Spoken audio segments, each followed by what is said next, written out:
মানুষে মানুষে নানান রকম মিল, নানান রকম অমিল থাকে। তবে মিলের জায়গায় যেটা সবথেকে কমন সেটা হচ্ছে সবাই নিজেকে প্রকাশ করতে চায়। প্রকাশ করার মাধ্যমটা একেকজনের একেক রকম। প্রকাশের মাধ্যমে যেমন আছে কথা বলা, প্রকাশের মাধ্যমে যেমন আছে বিভিন্ন অঙ্গভঙ্গি, বিভিন্ন পারফরম্যান্স, ঠিক তেমনই আছে আরও নানান কিছু। কিন্তু নিজেকে প্রকাশ করার জন্য আপনি যখন একটি নির্দিষ্ট মাধ্যম বেছে নিচ্ছেন, সেই মাধ্যম থেকে কিন্তু লক্ষ্য একটাই থাকে, নিজেকে প্রকাশ করবেন এবং নিজের জীবনটাকে সহজ করবেন। জীবনটাকে সহজ করার জন্য কথা বলতে হবে এবং কথা বলার মাধ্যমে লক্ষ্যটাকেও নির্ধারিতভাবে আসলে বাস্তবায়ন করতে হবে। প্রিয় দর্শক, আমাদের কথা চলছে এবং কথা চলতে চলতে আমরা পৌঁছে গেছি আমাদের ওয়াক দ্য টকের আজকের এপিসোডে। স্বাগত জানাচ্ছি আপনাদের হোস্ট আমি সাদিয়া রোশনি সূচনা, এবং আমাদের সাথে বরাবরের মতো ওয়াক দ্য টকে আছেন একজন অতিথি। আজ আছেন আমাদের সাথে ইউএনডিপি বাংলাদেশের এসডিজি সোশ্যালাইজার ফারা তাবাসসুম অরা। হ্যালো আপু, স্বাগতম। How are you? ও স্বাগতম, হাই। ধন্যবাদ আমাকে এখানে আনার জন্য for the talk. I am very privileged. কেমন আছেন? আমি ভালো আছি। অরা, আজকে নারী দিবসের একটা বিশেষ পর্বে আমরা আপনাকে আমন্ত্রণ জানিয়েছি। Thank you so much. আজকে আমরা আসলে আপনার কর্মক্ষেত্র এবং সেই সাথে আপনার জীবনের ভাবনা, আমরা যেমন শুরুতে বলছিলাম আমরা সবাই আসলে নিজেকে প্রকাশ করতে চাই, Correct. সেখানে মিল অমিল অনেক কথা দিয়ে আসলে মানে ইন্ট্রো লিঙ্কটা দিচ্ছিলাম। আপনার কাছে শুরুতেই জানতে চাই যে আপনি তো একজন পারফর্মার, Yes. ডান্সার। Yes. সেই জায়গাটায় আপনি আসলে আপনার জগৎটাকে কিভাবে দেখেন? আমি ছোটবেলা থেকে আমার লাইফটা যদি খুবই ব্রিফলি বলি, ছোটবেলা থেকে আমি শাহিন কলেজে পড়েছি। সো শাহিন স্কুল অ্যান্ড কলেজের একটা মেইন খুবই ইম্পর্টেন্ট পার্ট ছিল হচ্ছে দ্য কালচারাল ইভেন্টস। কালচারাল নাচ হোক, আবৃত্তি হোক, রিসাইটেশন, এনিথিং, কম্পিটিশন যাই হোক না কেন, ওই 13 বছরে আসলে আমার আপব্রিঙ্গিংটাই হয়েছে নাচের সাথে। আমার গুরু শাইমা ইসলাম তুষ্টি আপু আমাকে আসলে ছোটোবেলা থেকে শুধু নাচ শেখায়নি, উনি আমাদেরকে না ফোকাস করেছিল অন দিস পার্ট যে how to express your self through movement. So আমরা শুধু নাচ করতাম না, আমরা ছোটোবেলা থেকে করতাম ধরলেন গীতিনাট্য, নৃত্যনাট্য, এই ধরনের এক্সপেরিমেন্টস করে করে আসলে একটা মেসেজ কিভাবে তুমি একটা 40 মিনিটের অ্যাক্টের মাধ্যমে অডিয়েন্সকে বলবে, এই জিনিসটা আসলে। এটাই আমার প্রশ্ন ছিল যে ইয়েস, পরবর্তী যে পারফরমেন্সের মাধ্যমে আসলে গল্প বলা ইয়েস, বা মুভমেন্টের মাধ্যমে নিজেকে প্রকাশ করা, it's a tough job I think. It is, but then again it's a very easy job as well. ধরলেন আই উডন্ট সে যে সব কিছুই পৃথিবীতে সহজ, সবই আসলে কঠিন। আমার সোশ্যাল মিডিয়া প্ল্যাটফর্মটা আমি আসলে ক্রিয়েট করেছি to show who I am, to tell my story, because I feel storytelling is a very powerful form of advocacy. আপনি যেটাই বলতে চান বা আপনি যে ধরনের অ্যাডভোকেসি করতে চান, if you want to give a message to people, and I feel আমার জন্য I love storytelling a lot. So আমি storytelling এর মাধ্যমে and আমার expressions and আমার মুভমেন্টের থ্রুতে হ্যাপিনেস, জয়, স্যাডনেস, শোয়িং পাওয়ার, এভরিথিং, যে কোনো ইমোশনটাকে যে আসলে দেখানো যায় through movement, this is what is most exciting about dance for me. এই কারণে আসলে আমার আমার উদ্দেশ্যটা এটাই যে আমি আসলে আমাকে এক্সপ্রেস করতে চাই, আমি আসলে আমি কি চিন্তা করি সেটা বিভিন্নভাবে দেখাতে চাই।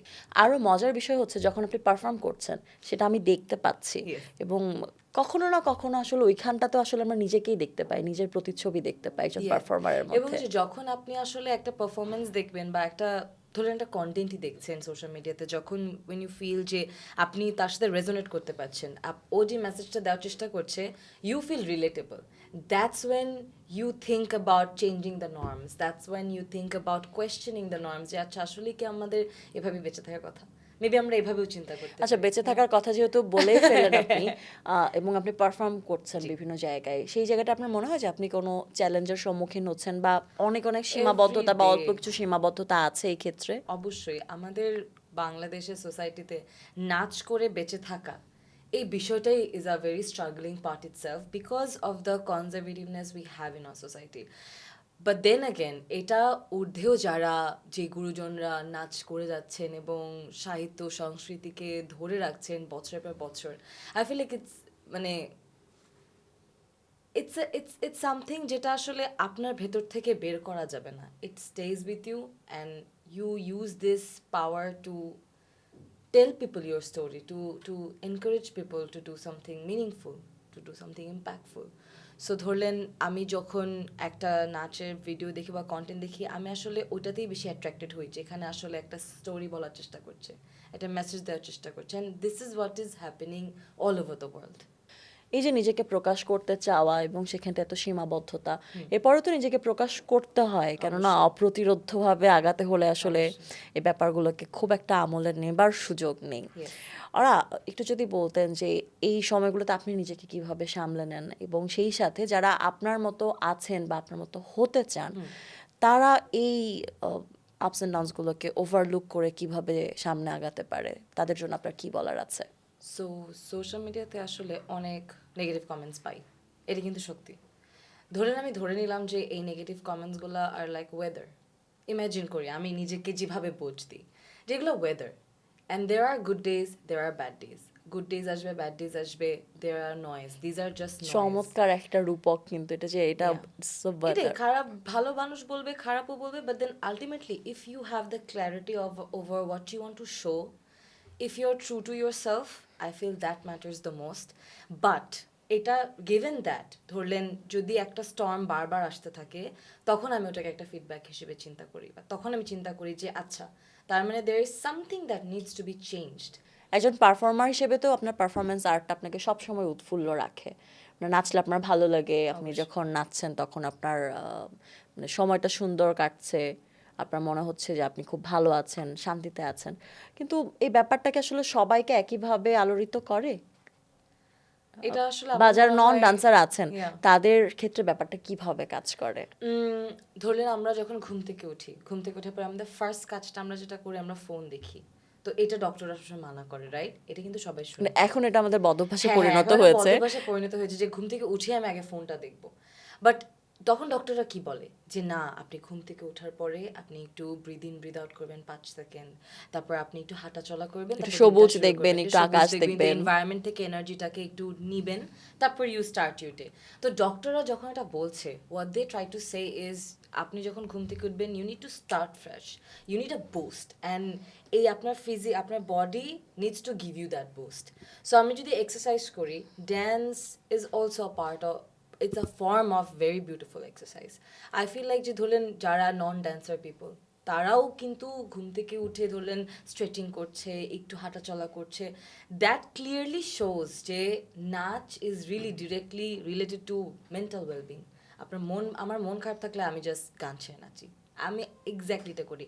আমি রাগ হলে গান ছেড়ে নাচি, আমি কান্না করতে থাকলে গান ছেড়ে নাচি। সো এটা আসলে আমার ব্রেনকে একটা ডিস্ট্রাকশন ক্রিয়েট করে, অ্যান্ড এটা আমার মনে হয় যে ভেরি বিউটিফুল। না, আমি একটা কথা এখানে কানেক্ট করতে পারছি। হ্যাঁ। আমি যখন এমনিতে আমার খুব ছবি তুলতে ভালো লাগে, Oh, wow. আমি যখন হচ্ছে আমার ছবি দেখতেও ভালো লাগে, তখন আমি সেজে গুজে ছবি তুলতে থাকি, এবং সাজে গুজে করে ছবি তোলার পর আমার মনে হয় যে না, মন খারাপের ছবি তো ভালো আসছে না, সেটাই আসলে চেঞ্জ করে দেয় আমাদেরকে। Correct. যা করতে আমরা ভালোবাসি সেটা যদি করা যায় তাহলে মনটা ভালো হয়ে যায়। এটাই।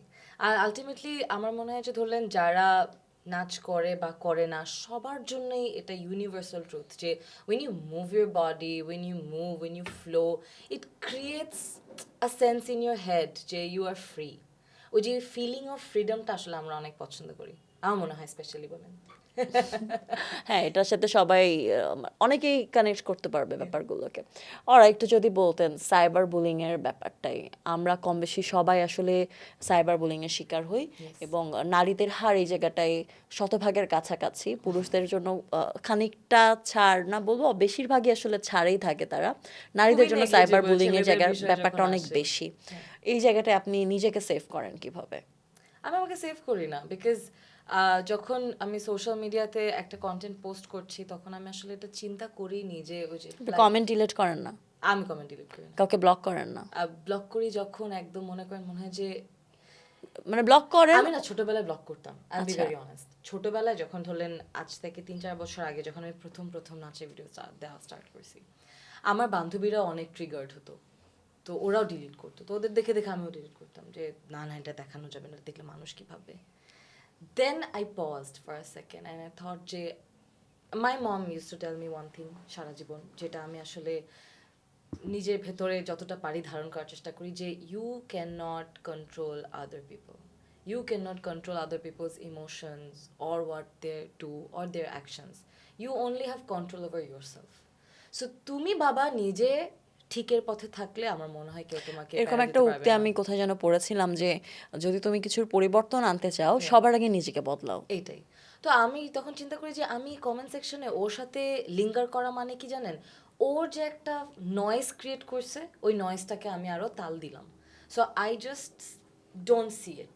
এই জিনিসটা না আয়ত্ত করতেই হবে। আমি ফার্স্টে পারতাম না, ওভার দ্য ইয়ার্স আমি এটা পেরেছি এবং আমি দেখেছি যে এরপর I went to other people of mine other peers যারা সোশ্যাল মিডিয়াতে সেলিব্রিটিজ বড় আপু ভাইয়া, তাদের সাথে যখন আমি পরামর্শ নিতে বা কথা বলতে চাইতাম যে no how do you deal with negative comments, how do you deal with this negativity, then they are like যে ও তো নিজের প্রোফাইল থেকে এসে একটা খারাপ কথা বলার মতোই ওর সাহস নাই, তুমি তো সাহস দেখায় তুমি তোমার অথেন্টিসিটিটা দেখাচ্ছ সোশ্যাল মিডিয়াতে, সো হু কেয়ার্স সজন রহমান 0257 যদি তোমাকে বলে যে তোমার পেটটা দেখা যাচ্ছে, হু কেয়ার্স?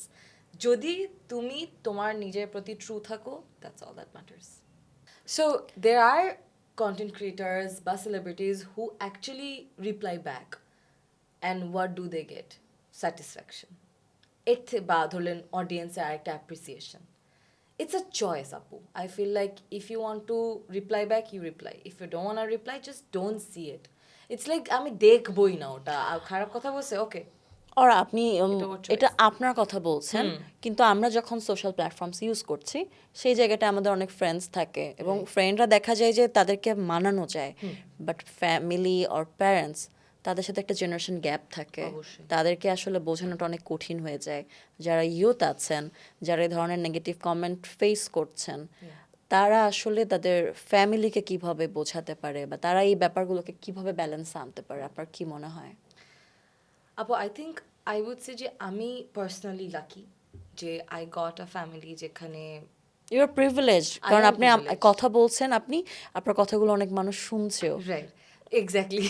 সো আমি আই ফিল এক্সট্রিমলি প্রিভিলেজ যে আমার ফ্যামিলিতে আসলে এইভাবে আমাকে কখনো জবাবদিহিতা করা লাগে নাই যে তোমার পোস্টের মানে এরকম খারাপ কথা বলছে। But then again I have a lot of friends যারা এখন সোশ্যাল মিডিয়াতে অনেক কাজ করছে এবং ওদের ফ্যামিলিতে আসলে নিয়ে ইস্যু হচ্ছে, অ্যান্ড আমি ওদেরকে প্রতিদিন দেখি যে they are fighting for it, they are having to fight for it. So then family বলে যে কি দরকার, হ্যাঁ এক্স্যাক্টলি, ছবিটা না দিলেই হতো। তুমি মেয়ে মানুষ, এই যে this is wire the triggering part comes in, যে হ্যাড ইট বিন আ বয় হয়তো হয়তো এত প্যারা দিতই না, হয়তো এত প্যারা খাইতেই হতো না কাউকে, but just because I am a girl এই কমেন্টগুলোকে নিয়ে আসলে ফ্যামিলি একটু প্যারা দেয়, এটা আসলে খুবই রিয়েল, এটা প্যারাটা দেয়। And what they do is, again what I said, they don't listen, দে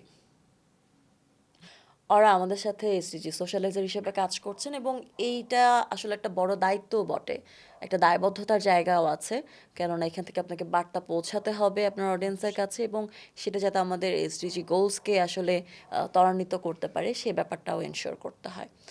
আপনি আপনার প্ল্যাটফর্মে আসলে এটা করার জন্য কিভাবে কাজ করছেন? আপনি যখন আপনার কোনো একটা কন্টেন্ট আপলোড করছেন সেটার মাধ্যমে ঠিকঠাকভাবে মেসেজগুলো আপনার অডিয়েন্সের কাছে পৌঁছাচ্ছে কিনা? Like I said, সবার আগে যে I feel storytelling is a very powerful form of advocacy, and আমার as a content creator and as a dancer আমার responsibility ওটা হচ্ছে to stay true to myself, and I believe in the SDG goals, and if I believe in the SDG goals that will be reflected in my content one way or other. ধরলেন example দিয়ে, আমার আসলে এই যে metaphor example দিতে খুব পছন্দ। আমাদেরও শুনতে ভালো লাগে। তো ইমাজিন আপনি একজনকে ফলো করেন যে আপনাকে দেখাচ্ছে যে প্রতিদিন আমি কি খাই 7 দিন ধরে হেলদি খাবার, সো আপনি এটা 1 মাস ধরে দেখছেন, and back in your head, if you are actually following that person's routine somehow, that actually shows যে ওই মানুষটা আপনাকে কোনোভাবে প্রভাবিত করতে পেরেছে in doing something better, like eating healthy. এটা একটা এক্সাম্পল। জাস্ট লাইক দ্যাট ধরলেন আমার I plan to create more intentional content. আমি এতদিন ধরে যেসব কন্টেন্ট বানিয়েছি এটা either for promoting a brand or promoting a cause or promoting myself or expressing myself, আমার নিজের নাচটাকে বা আমার স্কিলটাকে দেখানোর জন্য।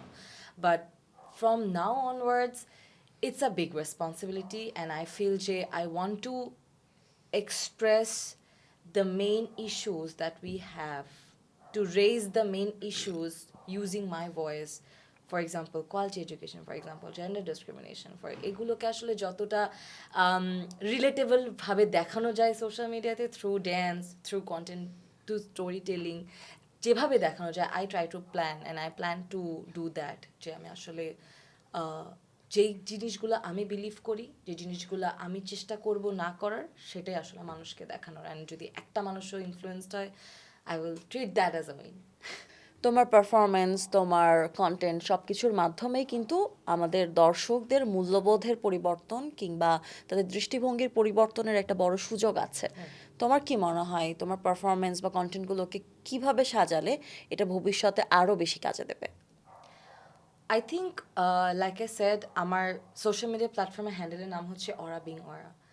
এইটার ইন্টেনশনটাই না, মানে এই নামকরণটার ইন্টেনশনটাই হচ্ছে টু শো পিপল যে আসলে I don't want to be somebody যাকে অ্যাচিভ করা যাবে না। I want to be very relatable. I want to be someone যাকে মানুষ দেখবে আর বলবে যে oh yes, I can relate to her, you know. And when you relate to somebody, you listen to them, you try to do what they do. ধরেন আমি যদি এক মাস একটা না একটা সিরিজ করি যে 30 days I do 30 things to make myself feel better, আমি ডাস্টবিন ছাড়া ময়লা ফালাবো না রাস্তায়, আমি র্যান্ডম থুতু মারবো না, I will talk about gender discrimination, I will talk about when women are suppressed, I will talk about যখন ওয়ার্ক প্লেসে মেয়েদেরকে জাস্ট ওপিনিয়ন দেওয়া, মানে ওপিনিয়নগুলো ম্যাটারই করানো হয় না, because somewhere other in life I have experienced it and I want to say it.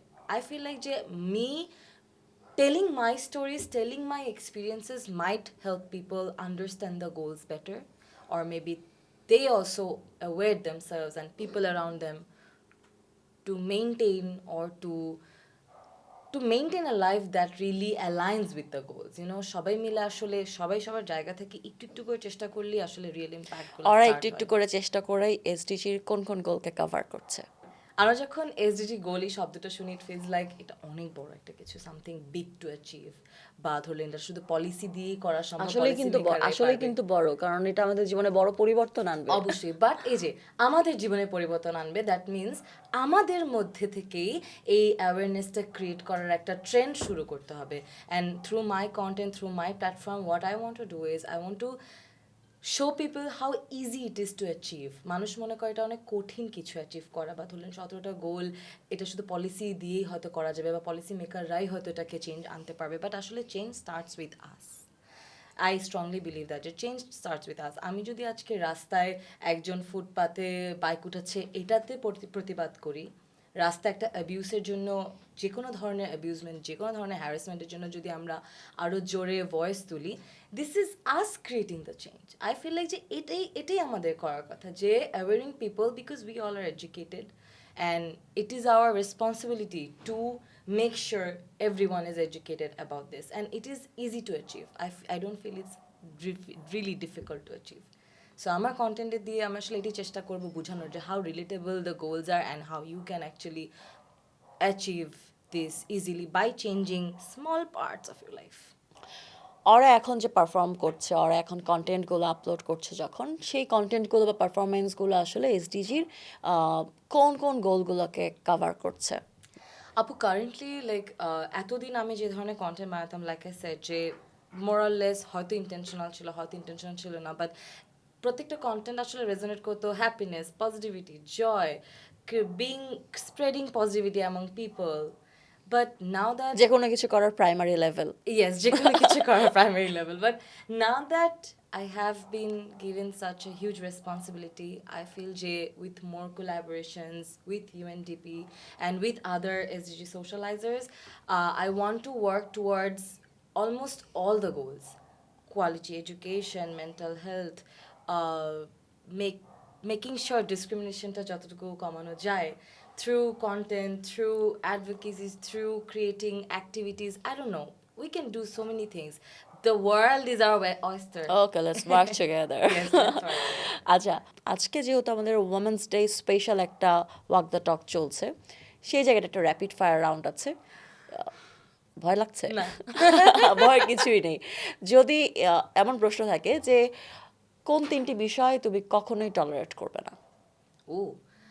Um, Number one would be disrespect towards women in any form, as a joke, as good intention, as এটা তো এমনি বলছি whatever. And I feel যদি disrespect এই জিনিসটা যদি fix করা যায়, other all things are okay. বাকি দুটো আমি জানি না। Second one and third one? Disrespect because ধরলেন আপনি একটা মেয়ে ওপিনিয়ন দিতে পারছে না, এটাও তো ডিসরেসপেক্ট। একটা মেয়ের ওপিনিয়নকে আপনি পাত্তা দিচ্ছেন না জাস্ট বিকজ একটা ওমেন। একটা মেয়েকে আমি লিডারশিপে নিচ্ছি না অনলি বিকজ ও মেয়ে হয়তো পারবে না। ওই যে দ্য নোশন যে একটা women, how women should be, people telling us what we should be doing, what we shouldn't be doing, this is also a form of disrespect. So I feel, to me, one thing I will never tolerate is the disrespect. বাকি সব কিছু tolerate করা যাবে। ওকে। আমাদের ছোটবেলায় সবার একটা সুন্দর শৈশবে আমরা দেখেছি যে মিনা ছিল, মিনার 3টা ইচ্ছা পূরণ করার ব্যাপার ছিল। তো আমরা তো 3টা অলরেডি শুনলাম যে সহ্য করবে না। যদি তোমার পলিসি মেকিং এর সুযোগ থাকে, যদি কখনো নীতি নির্ধারক হতে পারে অরা বিং অরা, সেখানটায় অরা আসলে কোন 3টি বিষয় সবার আগে করবে যা সমগ্র বাংলাদেশের নারীদের উন্নয়নে কাজে আসবে? Well, number one would be যে এটা আসলে something I really want to do, and I don't know if anybody is watching this যে এটা করতে পারবেন please করবেন, which is zero delay in justice for abuse and violence, both physical and verbal. এটা should be done even with a service level agreement if needed, because প্রবলেমটা কি হয় জানেন, যখন আমরা দেখতে পাই একটা অন্যায়ের জাস্টিস হচ্ছে না বা ডিলে হচ্ছে, সেটা আরেকটা অন্যায়ের সুযোগ তৈরি করে আরেকটা দেয়। অন্যায় সুযোগ করে দেয় এবং মানুষ এটাকে নর্মালাইজ করে। মানে আমি এটাই আমার সমস্যা যে how do you normalise this. Okay, second one? Okay, second one would be সময় নেওয়া যাবে না, ঝটপট ঝটপট। ওকে, আমি চাই পলিসিতে 18 বছর পর্যন্ত মেয়েদের ফ্রি কোয়ালিটি এডুকেশন অ্যাক্সেস করাটা বাধ্যতামূলক, because this will be a game changer. এখনো আমরা we talk about quality education, 18 দূরে থাকুক, আমরা 10-12 আমরা 10-12 বছরের বাচ্চাদের পরে জন্য মেয়েটা বের হয়ে আসলে যায়। মানে ধরলেন এডুকেশন এনশিওর করতে I পারি have না। worked with schools যারা underprivileged বাচ্চাদেরকে পড়াশোনা করায়, right? And I have seen with my own very eyes যে এখনো in even 2026 এ এসেও বাবা মারা আসলে 12 বছর 13 বছর হয়ে গেলে বাচ্চাটাকে না বিয়ে দিয়ে দেয়, বিকজ ওরা মনে করে যে বাচ্চাটার সিকিউরিটির জন্য ওকে একটা ভালো ছেলের সাথে দিয়ে দিচ্ছি। মানে এই যে the way we think, this needs to be changed. Okay, through policy. Third one? Third one would be সময় নেওয়া okay, যাবে সময় না। নেওয়া যাবে না, হ্যাঁ। sorry. Third one would be child labor. I want to really put a stop on this child labor. আশা করি কখনো না কখনো অরার যদি নীতি নির্ধারক হওয়ার সুযোগ হয় তাহলে এটা অরাই করবে। আর যদি অরার মানে আমরা চাইবো অরার আগেই কেউ করে ফেলুক, যাতে এই পর্যন্ত না যেতে হয়, নতুন পলিসি তুমি মানে তৈরি করার সুযোগ পাও। Thanks for joining us aura. Thank you so much for having me, Apu. It was really nice having this conversation with you, and thanks to UNDP for creating a space for people like us যাদেরকে আসলে বিশ্বাস করা যায় যে you create voice, you help people, you encourage people to achieve the goals. Thank you so much. Thank you so much, Apu. আমাদের আজকের ওয়াকদা টকের একদম শেষ পর্যায়ে চলে এসেছি, বিদায় নিতে হবে। এবং কথা বলতে বলতে আমরা যে টপিকগুলো আজকে পেয়েছি সেখানটায় আমার বিশ্বাস আপনাদের ভাবনাতে এই বিষয়গুলো নাড়া দেবে এবং আপনারাও নতুন করে ভাববেন, এবং ভাবনার উদ্রেক হলেই কিন্তু সমাধানটার পথ আসলে সহজ হয়ে যায়। সহজ হোক আমাদের পথে চলা, সুন্দর হোক আমাদের জীবন, এবং সুন্দর জীবনে সুন্দর পথে আমরা আরও সুন্দর সুন্দর কথা বলবো ওয়াকদা টকের পরবর্তী পডকাস্টে। আবারও দেখা হচ্ছে, সে পর্যন্ত সবাই ভালো থাকুন।